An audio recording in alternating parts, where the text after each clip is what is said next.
हिंदवी स्वराज्याचे सरसंस्थापक छत्रपती शिवरायांना मानाचा मुजरा करतो। भारतीय राज्यघटनेचे शिल्पकार भारतरत्न डॉक्टर बाबासाहेब आंबेडकर यांना मानवंदना अर्पित करतो आणि ज्यांच्या पुनीत वास्तव्याने ही शिर्डी नगरी पावन झाली, असे श्रद्धा आणि सबुरीचा मंत्र देणारे आपले सर्वांचे दैवत असलेले श्री साईबाबा यांच्या चरणी देखील नतमस्तक होतो।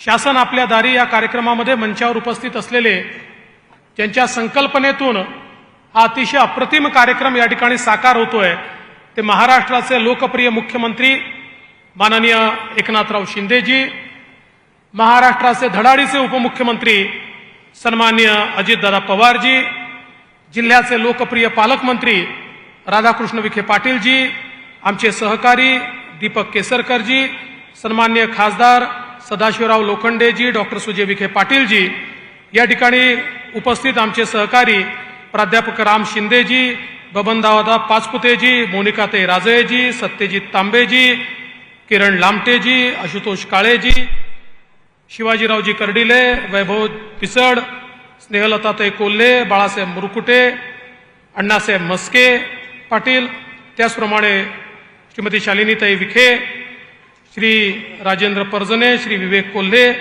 श्री विलासराव लंगे, श्री अभय आगरकर, श्री दिलीप भालसिंग, त्याचप्रमाणे मंचावर उपस्थित राधाकृष्ण गमे, बीजी शेखर, सिद्धराम सालीमठ, आशिष येरेकर, राकेश ओला, या ठिकाणी उपस्थित सर्व भगिनी आणि बंधूंनो, आज हा 12वा कार्यक्रम या ठिकाणी शासन आपल्या दारीचा होतोय। खरं म्हणजे शासन आपल्या दारीची संकल्पनाच ही आहे की मिशन मोडवर काम करायचं। सरकारच्या योजना सुरू असतात, लोक त्या योजनांचा लाभ घ्यायचा प्रयत्न करत असतात, पण जोपर्यंत मिशन मोडवर सरकार आणि प्रशासन जात नाही तोपर्यंत या योजनांचं सार्वत्रिकीकरण करता येत नाही। आणि म्हणून ज्याच्याकरता योजना तयार केली आहे त्याच्यापर्यंत सरकारने पोचायचं आणि सांगायचं, बाबा रे, ही योजना तुझ्याकरता तयार केली आहे, तू लाभार्थी आहेस आणि तुझ्याकरता आम्ही योजना घेऊन आलो आहे। आणि अशा माध्यमातून शासन आपल्या दारी हा कार्यक्रम या ठिकाणी आपण आयोजित केला। मला या ठिकाणी खरोखर विखे पाटील साहेब, नगर जिल्ह्याचं आणि आमचे शासन आपल्या दारीची जी टीम आहे या टीमचं आणि स्थानिक प्रशासनाचं अभिनंदन करायचं आहे। एकट्या नगर जिल्ह्यामध्ये 24 लाख लाभार्थ्यांपर्यंत आपण या निमित्ताने पोचलो आहोत आणि लाभ किती? 3,900 कोटी रुपयाचा लाभ एकट्या नगर जिल्ह्यातल्या लाभार्थ्यांना या एका कार्यक्रमाच्या माध्यमातून मिळतोय। आणि म्हणून अजितदादांनी सांगितलंय, खरं आहे, काही लोकांच्या पोटात वळवळ आहे, काहींच्या पोटात मळमळ आहे, काहींना थोडी कळकळ आहे, अशा अनेक गोष्टी चालल्या आहेत। आणि काहींना वाटतंय 12वा कार्यक्रम आहे, आपले 12 तर वाजत नाहीये ना। त्या सगळ्यांना सांगतो, 36 जिल्ह्यात कार्यक्रम होतील, पण शासन आपल्या दारी हा कार्यक्रमापुरतं मर्यादित नाहीये। 365 दिवस अशा प्रकारे लोकांच्या दारापर्यंत आमचं सरकार जातच राहील। याचं कारण असं आहे, हे लोकांपर्यंत जाणारं सरकार आहे, हे बंद दाराआड बसणारं सरकार नाही आहे, हे फेस टू फेस बोलणारं सरकार आहे, हे फेसबुकवर बोलणारं सरकार नाही आहे। आणि म्हणून आम्ही जनतेपर्यंत पोचलो आहोत, पोचत राहणार आहोत आणि निश्चितपणे त्यांच्या जीवनात परिवर्तन आपण घडवणार आहोत। आज आपण पाहू शकतो की नवीन सरकार आल्यानंतर मुख्यमंत्र्यांच्या नेतृत्वात ज्या योजना आपण आणल्या, माननीय मोदी साहेबांनी शेतकऱ्यांना 6,000 रुपये देण्याचा निर्णय घेतला, आता आपणही त्याच्यासोबत 6,000 रुपये देण्याचा निर्णय घेतला।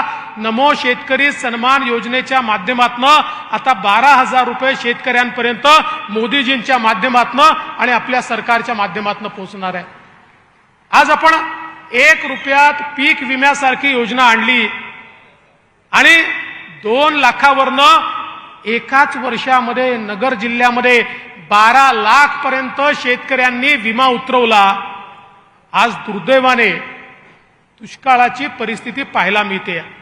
ईश्वराला प्रार्थना आहे, साईबाबांना प्रार्थना आहे, पुढच्या आठवड्या 15 दिवसात पाऊस आला तर दुष्काळ टाळता येईल। पण दुर्दैवाने दुष्काळ आला तर यावेळी या जिल्ह्यातल्या जवळजवळ सगळ्या शेतकऱ्यांचा विमा उतरवलेला आहे। त्यामुळे सरकारची मदत असेल, विम्याची मदत असेल, या सगळ्या गोष्टी आपल्या शेतकऱ्यांपर्यंत आम्ही पोहोचवणार आहोत। आणि निश्चितपणे शेतकऱ्यांना आजच सांगू इच्छितो, दुर्दैवाने कुठे दुबार पेरणी आली, दुर्दैवाने कुठे जर त्या ठिकाणी क्रॉप फेल्युअर झालं, सरकार तुम्हाला वाऱ्यावर सोडणार नाही। पूर्ण ताकदीने सरकार तुमच्या पाठीशी उभं राहील, हे देखील या निमित्ताने माननीय मुख्यमंत्र्यांच्या माध्यमातून मी सांगू इच्छितो। आज आपण पाहतोय या ठिकाणी वेगवेगळ्या योजना आपण आणल्या, त्याच्यामध्ये आपल्या शेतकऱ्याला दिवसा 12 तास वीज मिळाली पाहिजे, 365 दिवस मिळाली पाहिजे, म्हणून मुख्यमंत्री सौर ऊर्जा हा कार्यक्रम आपण हातामध्ये घेतलेला आहे। आणि मी पुन्हा नगर जिल्ह्याचं अभिनंदन करेन की या कार्यक्रमामध्ये नगर जिल्ह्याने आघाडी घेतली आहे। आणि मला असं वाटतं की पहिला जिल्हा जो पूर्णपणे सोलर जिल्हा होईल तो कदाचित नगर जिल्हा होईल, अशा प्रकारे नगरने काम केलं आहे। आणि त्यामुळे येत्या काळामध्ये आता नगर जिल्ह्यातले मेजर टेंडर्स तर आम्ही आताच काढतो आणि येत्या काळामध्ये नगर जिल्ह्यातल्या शेतकऱ्यांना एकदा हे काम पूर्ण झालं की दिवसा 12 तास, म्हणजे रात्री आहेच आपल्याकडे वीज, रात्रीच्या विजेचा प्रॉब्लेम नाही, 24 तास पाहिजे तर 24 तास देऊन देऊ, पण दिवसा 12 तास 365 दिवस वीज देण्याचं काम हे मुख्यमंत्री एकनाथराव शिंदेजी यांच्या नेतृत्वात आपण करणार आहोत। आज आपण पाहू शकतो वेगवेगळ्या घटकांकरता आपण काम केलं। संजय गांधी निराधार योजनेच्या अंतर्गत, श्रावणबाळ योजनेच्या अंतर्गत ज्या गरिबांना आपण पेन्शन देतो, मागे 15 ते 19 आपल्याला सरकार होतं, आपण 500चं पेन्शन 1000 केलं आणि आता शिंदे साहेबांच्या नेतृत्वात ते 1000चं 1500 रुपये आपण केलं आणि ते नियमित त्यांना मिळालं पाहिजे अशा प्रकारची व्यवस्था देखील आपण केली। आमच्या मुलांची स्कॉलरशिप जी कुठेतरी 1000 रुपये होती ती 7500 रुपयावर आपण नेली। समाजातल्या वेगवेगळ्या घटकांचा विचार करून त्या घटकांना कुठेतरी अधिकारिता मिळाली पाहिजे हा प्रयत्न आपण केला। आज माननीय पंतप्रधानांनी प्रत्येकाकरता घरांची योजना आणली। या योजनेच्या अंतर्गत, प्रधानमंत्री आवास योजनेच्या अंतर्गत मागच्या काळात याच शिर्डीमध्ये 3 लाख लोकांना घरं देण्याचं काम आपण केलं होतं आणि आता पुन्हा एकदा गतिशीलतेने ते काम आपण करतोय। आता आपण मोदी आवास योजना सुरू केली आहे।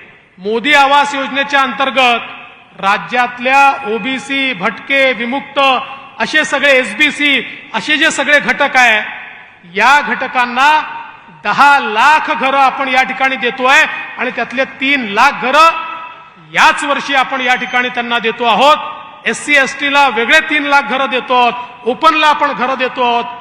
आपला प्रयत्न आहे एकही व्यक्ती बिना घराचा राहणार नाही आणि त्यातही हे घर देत असताना ते महिलेच्या नावावर असेल तर त्याला पहिला प्रेफरन्स आहे। पहिल्यांदा जिथे महिलेच्या नावाचं घर आहे त्या ठिकाणी पहिल्यांदा घर मिळणार आहे। आणि म्हणून माझी विनंती जिल्हा प्रशासनाला आहे, एक प्लॅन तयार करा। जमिनी ज्यांच्याकडे आहेत पण अतिक्रमण आहे त्यांना पट्टे द्या, ज्यांच्याकडे क्लिअर आहे त्यांना घर द्या आणि ज्यांच्याकडे दोन्ही नाही त्यांना जमीन विकत घेऊन द्या। आपण त्याही संदर्भात त्यांना जमिनी घेण्याच्या संदर्भातली योजना आणलेली आहे, पण कोणीही बेघर राहणार नाही हा प्रयत्न या ठिकाणी आपल्याला करायचा आहे। मुख्यमंत्र्यांचं विशेष लक्ष आमच्या माता भगिनींकडे आणि म्हणून माता भगिनींकरता देखील योजना आपण या ठिकाणी आणली आणि एसटी मध्ये आमच्या महिलांना 50% तिकिटातच प्रवास करण्याचा आपण निर्णय घेतला। त्यामुळे आता माता भगिनींनी जोरात टाळ्या याच्यावर वाजवल्या पाहिजेत।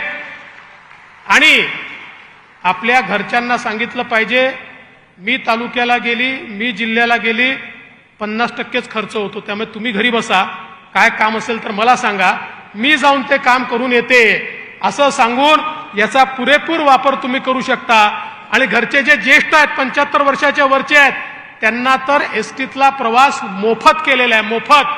त्यामुळे आता आपल्या घरच्यांना अष्टविनायकाच्या दर्शनाला पाठवा, पण तिकडे सोडून नका येऊ, त्यांना घरी बोलवा पुरा सन्मानाने. पण त्यांना आता या वयामध्ये नीट फिरू द्या, सगळी दर्शनं घेऊ द्या. एवढंच नाही तर एक अजून महत्वाची योजना मुख्यमंत्र्यांच्या नेतृत्वात आपण सुरू केली आहे. ज्या घरामध्ये मुलगी जन्माला येईल ते घर हे लखपतीच झालं पाहिजे. आणि म्हणून मुलगी जन्माला आली की 5,000 रुपये, पहिल्या वर्गात गेली 5,000 रुपये, 7व्या वर्गात गेली 8,000 रुपये, 11व्या वर्गात गेली 8,000 रुपये, आणि मुलगी 18 वर्षाची झाली की 75,000 रुपये, असे 1,00,000 रुपये ज्यांच्या घरी मुलगी जन्माला येईल त्यांना आपण देतोय.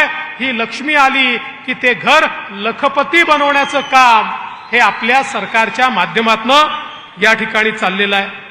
खरं तर अनेक गोष्टी सांगता येतील, पण मुख्यमंत्र्यांचं भाषण देखील आपल्याला ऐकायचं आहे.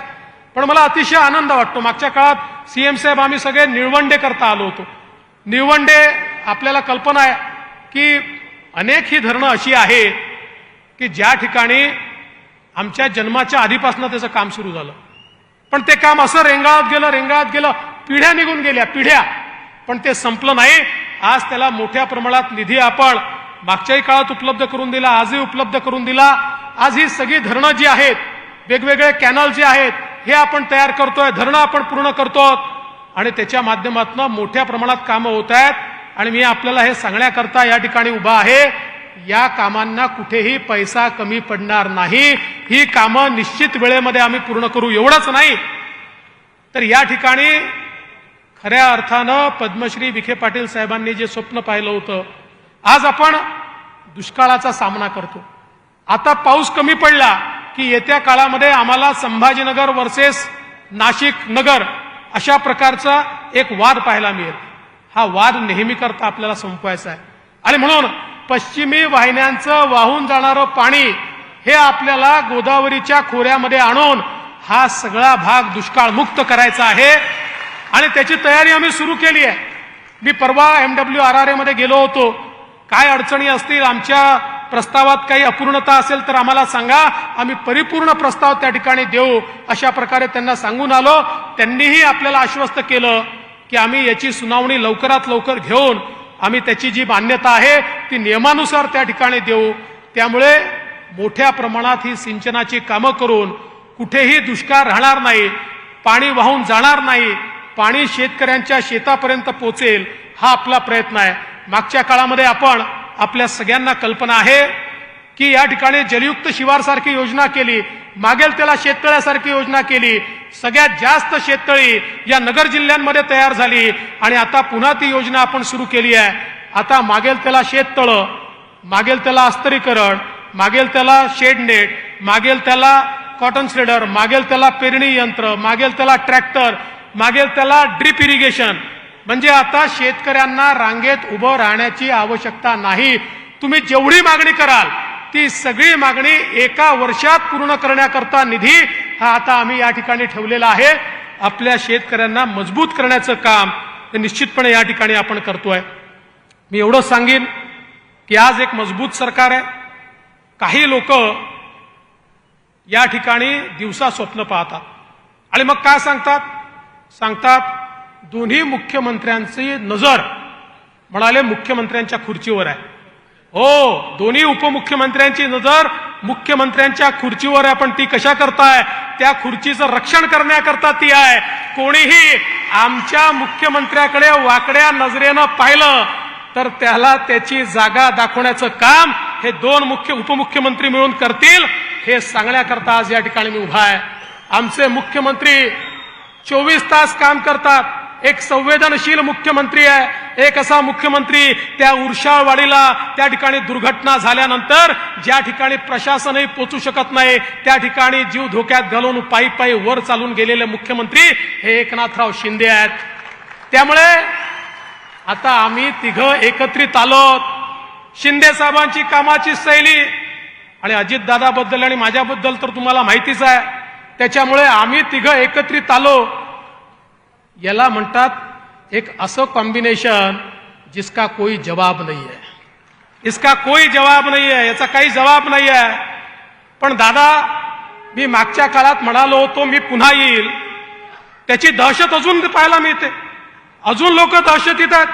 काल राष्ट्रीय नेते म्हणाले, ते फडणवीस म्हणाले होते पुन्हा येईल, मग आता मोदीजी म्हणतायत मग फडणवीस आले तर ते असे आले. मी त्यांना एवढंच सांगतो की ज्यावेळी मी म्हणालो पुन्हा येईल, लोकांनी पुन्हा आणलं होतं, पण काही लोकांनी बेईमानी केली आणि म्हणून या ठिकाणी राज्यावर येऊ शकलो नाही. पण लक्षात ठेवा, ज्यांनी आमच्याशी बेईमानी केली त्यांचा पूर्ण पक्ष घेऊनच आम्ही आलो. त्यामुळे आता या ठिकाणी शंका ठेवण्याचं कारण नाहीये.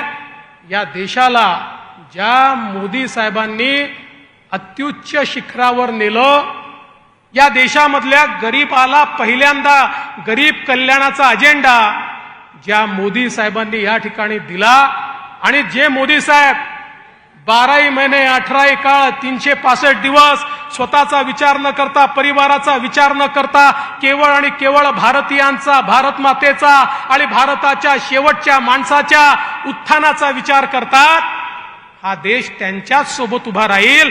आणि पुढच्या 15 ऑगस्टला त्यांचंच भाषण हे लाल किल्ल्यावरनं होईल, याबद्दल कोणीही शंका ठेवू नका. त्यामुळे दादा, तुम्ही सांगितले खरं आहे, खिचडीनी पोट भरणार नाही, खिचडी काम करू शकणार नाही, आणि म्हणून आपण यांच्याकडे लक्ष देण्याची आवश्यकता नाही. यांना बोलायचं आहे ते बोलू द्या. आपण काम करत राहू, सामान्य माणसाच्या जीवनात परिवर्तन करत राहू. आणि शेवटी जाता जाता एवढंच सांगतो, आमचा हा दावा नाही, सगळं आम्ही करू शकतो. आमचा दावा नाही, सगळं परिवर्तन घडून जाईल. पण एक निश्चितपणे आपल्याला सांगतो, आम्ही पारदर्शी प्रामाणिकतेनं काम करू.